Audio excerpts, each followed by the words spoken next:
un tema interesante. Hoy la Universidad del Pacífico, el Centro de Estudios sobre Minería y Sostenibilidad, Centro de Investigación, presenta un informe interesante que habla del absoluto fracaso de la formalización minera en nuestro país, Katia. Entre otras cosas, cuentan que este proceso de formalización de mineros, estamos pensando en Patás, una zona minera declarada en emergencia por seguridad. Oye, empezó en el 2002 la formalización, han pasado los años, casi 20 años, más de 20 años, y no se ha conseguido el objetivo. Tenemos una gran cantidad, la mayoría, de mineros en la informalidad, otro tanto en la ilegalidad, Katia. Y la verdad es que es un panorama que preocupa, y han salido estos académicos, estos investigadores a decir, ojo, no está funcionando la formalización minera. No está funcionando el proceso de formalización y por ello vamos a conversar a esta hora de la noche con Aarón Quiñón, politólogo e investigador de la Universidad Nacional del Pacífico, que ya está con nosotros. Son 20 años de política de formalización de la minería informal, justamente. Recordemos que a fines o en el 2017 se inició un proceso de formalización minera integral que vence ya en diciembre de este año. Por ello se creó el Registro Integral de Formalización Minera. Ya estamos con nuestro invitado Aarón Quiñón, politólogo e investigador de la Universidad del Pacífico. Muy buenas noches. Buenas noches, Katia. Santiago, ¿cómo están? Gracias por la invitación. ¿Cómo está, señor Quiñón? ¿A qué conclusión llegaron con este estudio del proceso de 20 años de formalización de la minería informal? Este es un estudio que realizamos de manera conjunta en la Universidad del Pacífico con la Universidad de Oxford y hicimos durante 2 años una evaluación bastante sistemática sobre el proceso de formalización actual en el Perú, no tomando como referencia no solamente el proceso de 20 años, sino también experiencias que han ocurrido en otros países para poder justamente realizar recomendaciones de política pública en el corto, mediano y largo plazo. Lo que hemos encontrado nosotros son 4 espacios donde se pueden hacer mejoras desde este momento, a partir de un diagnóstico de 5 áreas clave que hemos ido nosotros investigando, ¿no?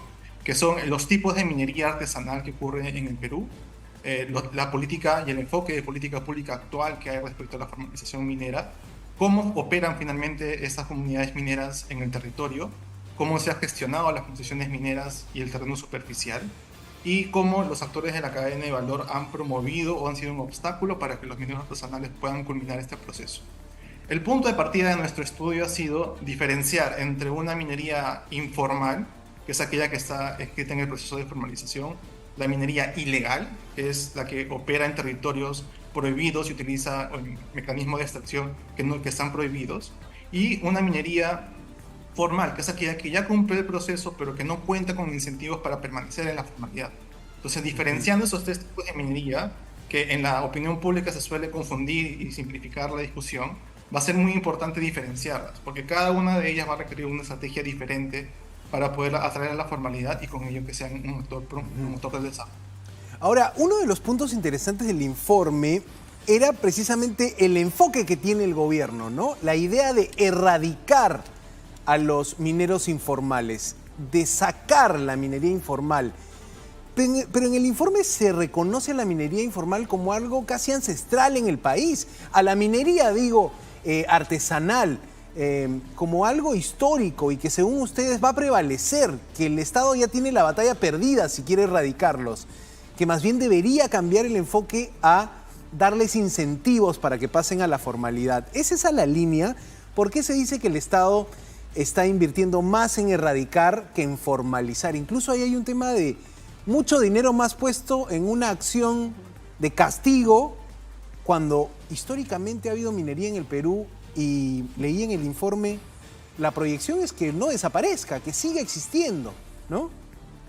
Sí, Santiago, mira, en el Perú, cuando hablamos de país minero, o Perú país minero, a veces nos olvidamos que los pequeños mineros y mineros artesanales también son mineros, ¿no? Y es una actividad ancestral, históricamente enraizada en el país, ¿no? Actualmente los cálculos nos dan entre 300.000 y 500.000 mineros artesanales, que incluyen mineros ilegales, informales y formales.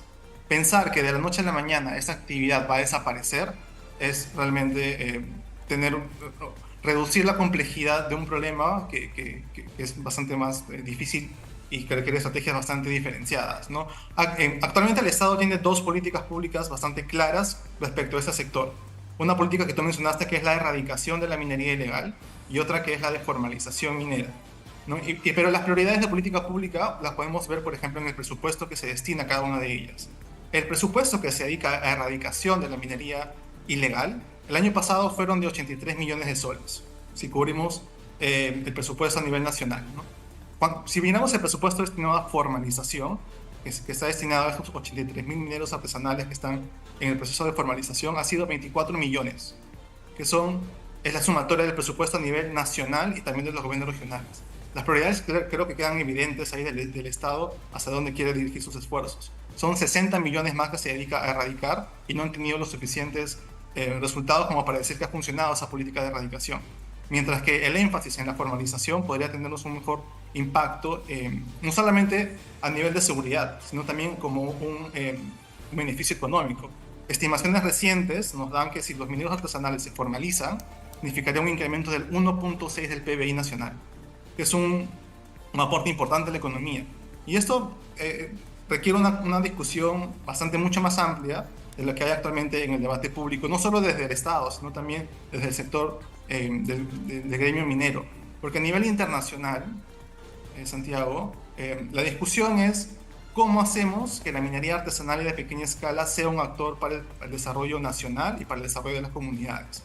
Instituciones como el Banco Mundial, instituciones como Naciones Unidas han desarrollado una serie de documentos muy importantes que han sido adoptados por diferentes países en América Latina, en África y en Asia para construir políticas públicas y que sean implementadas de manera efectiva para que la minería artesanal sea un actor de desarrollo.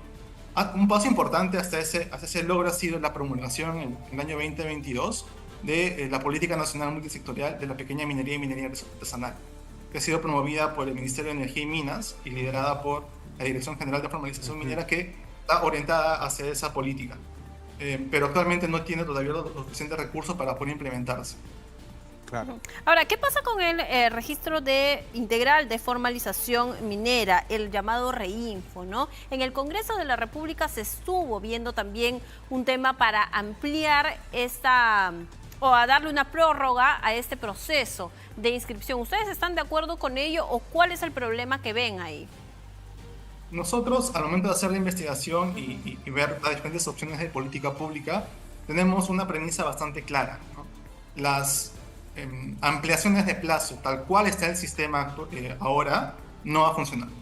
Tampoco va a funcionar una política pública centrada en la erradicación, porque acabamos de conversar, es un sector que involucra entre 300.000 a 500.000 personas, ¿no? Entonces, lo que buscamos nosotros a generar las recomendaciones de política pública es, uno, reconocer la urgencia de tomar acción desde el Estado y desde la política pública para generar un nuevo proceso de formalización que reconozca las falencias que ha tenido el proceso de formalización integral y que supere los obstáculos que tiene el proceso de formalización ordinaria que empezó en el 2002 y tampoco tiene los resultados que se esperaba, ¿no? Por eso es que surgieron esos procesos extraordinarios, porque el proceso ordinario no funciona.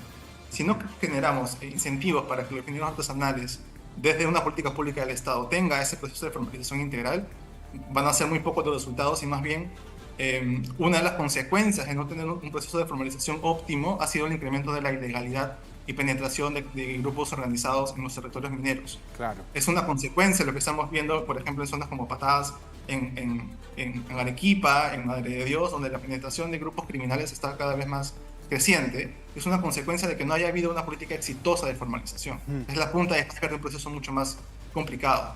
Ahí iba justo mi siguiente pregunta. ¿No estamos ya tocando fondo cuando vemos que la formalización minera no funciona, pero la operación de la minería, el cruce de la minería formal, la minería informal, ahora se agrava con la presencia de grupos armados? ¿No estamos tocando fondo en ese sentido? Porque me parece que los políticos no lo están viendo como un fenómeno que parte de la formalización.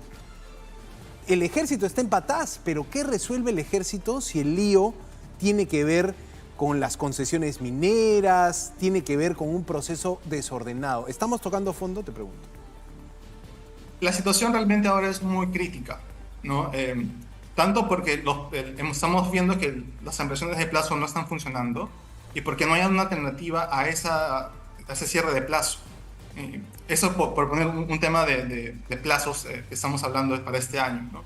Y la bomba de tiempo es, ¿qué va a pasar después? ¿Qué va a pasar después que se acaba en diciembre de este año el proceso de formalización y si es que se cumple con cerrar el reinfo y cerrar este proceso? ¿Qué va a pasar después? Lo que va a ocurrir, y es muy seguro que eso ocurra, es que el auge de la criminalidad y el auge de la penetración de estos grupos criminales va a ser mucho mayor. Porque no va a haber seguridad jurídica para aquellos mineros artesanales que quieren continuar en el proceso, no va a haber seguridad jurídica para los propios mineros artesanales que han cumplido el proceso, y no va a haber seguridad jurídica ni protección para las comunidades donde está operando la minería artesanal de pequeña escala, porque son actores que de manera muy rudimentaria, muy informal, contribuyen al desarrollo de sus comunidades, generan ingresos económicos. Lo que estamos viendo es que esta penetración de grupos criminales va a requerir una estrategia diferente a una estrategia de formalización. Para tratar al crimen organizado requieres unas estrategias de inteligencia, de poder identificar quiénes son aquellas bandas criminales que están en el territorio. Y cuando uno conversa con los mineros artesanales del territorio, ellos saben quiénes son. Ellos te pueden decir, mira, yo quiero formalizarme, esta es mi condición actual, y estos son las personas que están penetrando el territorio. Estos son los que me están extorsionando. Porque lo que ha pasado en los últimos años es, al haber cierto caos en el proceso de formalización, se empezó a conseguir seguridad privada para los propios mineros artesanales, porque el Estado no podía proveerlos. O sea, con el cuento de la seguridad privada, ya los criminales vieron que ahí hay un negocio, vieron que los permisos, los contratos de concesión, pucha, son papeles que vuelan por el aire y el delincuente allí está entrando a tallar ya en el mismo negocio de la minería, ¿o qué? ¿Cómo es la cosa? Sí, lo que ha ocurrido es que se han dado cuenta de que es mucho más rentable robar al minero artesanal su oro o robar a las empresas mineras formales que tienen plantas de procesamiento, que tienen ya el oro procesado. Es mucho más rentable robarles que brindar seguridad. Originalmente el negocio era dar seguridad a este caos informal. Ahora lo que ha ocurrido es que es mucho más fácil robarles. Es lo mismo que ha pasado en algunos territorios de Colombia, lo que ha pasado en algunos territorios en el Ecuador, en Brasil, en Venezuela. Son países que han pasado por lo mismo y también estamos viendo ese auge de criminalidad. Es un auge de criminalidad que es generalizado en varios de los países donde hay minería artesanal. Por lo tanto, no es sorprendente que actualmente ocurra esto en el país. Ha sido una bomba de tiempo que no se ha sabido atender desde una propuesta integral que justamente permita la formalización de los mineros artesanales. Y la consecuencia ha sido también este auge de ilegalidad en el territorio. Muy bien, Aarón Quiñón, investigador del Centro de Investigación, además de la Universidad del Pacífico, y politólogo. Muchísimas gracias por haber estado con nosotros esta noche. Gracias, Aarón. Bueno, advertencia hecha, no la están viendo las autoridades. 20 años de formalización minera y siguen los mineros trabajando, muchos de ellos, no hay ni siquiera un cálculo, no hay un censo. No hay un número exacto. ¿Cuál es el problema también con la minería informal, con la minería ilegal? Que tiene problemas aledaños, entre ellos la trata de personas. Recordemos que este delito o este registro de niñas menores de edad, mayores de edad también mujeres, que sus tratantes las tienen justamente en zonas donde se practica la minería. Claro, tierra de nadie. El ejemplo de La Pampa se ha llevado hasta el cine la historia de cómo la minería informal explota los suelos. Esa es una minería aluvial, ¿no? En Madre de Dios. Pero vamos a ver una última información que llega de otro atentado en la provincia de Patás, en Trujillo. Mira, te lo cuenta la web de latinanoticias.pe. Patás, delincuentes lanzan explosivos contra personal de una mina. O sea, el tema de la minería está picante. Creo que como país no le estamos parando mucha bola, pero los investigadores te dicen, ojo, aquí tenemos una bomba de tiempo. O sea, que ya los delincuentes armados que empezaron a darle seguridad a las minas o a los mineros, a los que extraen, que empezaron a darle seguridad, digan, más negocio para mí es robarle el oro y venderlo por otro lado. O sea, ya que el crimen organizado se meta ahí, maleado, maleado, amigos. Sí, ahí está. 4 trabajadores ahí de la bocatoma de la mina española. Resultaron heridos tras el ataque de estos delincuentes. Ocurrió en la mañana cuando se lanzaron 4 cartuchos de dinamita encendidos, nada menos, lo que causó la explosión y el derrumbe. Esto no lo hacen pues mineros artesanales, personas dedicadas a trabajar, en este caso los socavones. Esto lo hacen redes criminales que están allí precisamente por la plata que se mueve, ¿no? Pueden ver esta nota, amigos, en la web de Latina. Claro, aquí toca a la minera aurífera Retamas, que es una gran minera en Patás, pero que también sufre por esta situación de concesiones, relaciones con los pequeños mineros, las supuestas fuerzas de seguridad, que sabemos es el brazo armado ya del crimen organizado en Patás. Pero me preocupa que como país no estemos encontrando una solución. La formalización históricamente es un lastre, ¿ah? Sí. Mira, y estamos hablando de los mineros, Katia, que como máximo llegarían a ser $500,000. Hablemos de la formalización laboral. Ya ahí tienes un problema de millones de peruanos y no dan la talla a los políticos para encontrar una solución, ¿ah? La academia, la universidad te lo está cantando. Político a trabajar, a pensar y a discutir estos temas. Pero, y a propósito, Santiago...